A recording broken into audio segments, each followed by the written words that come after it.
Hey, tu veux savoir tout ce que tu as besoin pour voyager? Tout ce que tu dois planifier et pas oublier. Alors reste ici pour savoir comment voyager.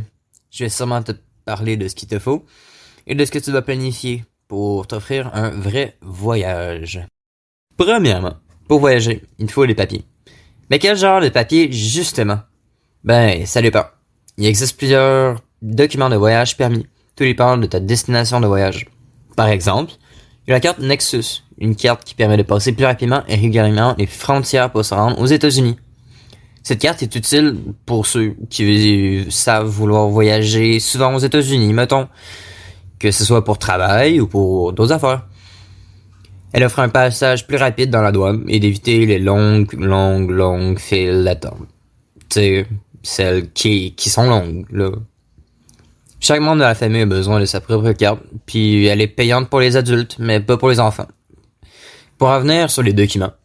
Le document, par définition, est le plus fiable et est utilisé partout dans le monde est le fameux passeport. Il est la preuve que vous avez le droit de revenir au Canada. Pour obtenir cette fameuse relique sacrée, l'Horcrux à avoir pour voyager, c'est une référence à Harry Potter. Il faut plusieurs documents, tels que ta preuve que tu es un citoyen canadien par un certificat de naissance ou citoyenneté.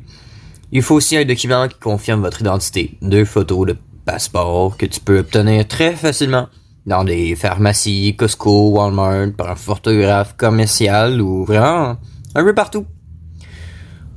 Il faut aussi avoir besoin de quelqu'un, comme un répondant pour signer ton formulaire de demande, les photos et les pièces d'identité. Ce répondant peut être vraiment un peu n'importe qui te connaît depuis plus de 2 ans, qui est canadien et majeur. Il faut aussi avoir 2 personnes de référence qui ne sont pas ta famille ou ton ou ta conjointe pour se faire appeler. C'est important de préciser qu'il faut qu'elle soit disponible. Parce que s'ils essaient de l'appeler puis qu'elle est pas disponible, ben ça va mal, tu sais. Il ne reste plus qu'à envoyer sa demande en ligne sur le site du gouvernement du Canada et payer les frais qui viendront avec et qui dépendent de la date du besoin du passeport. Faut pas oublier non plus sa carte Visa à avoir de préférence.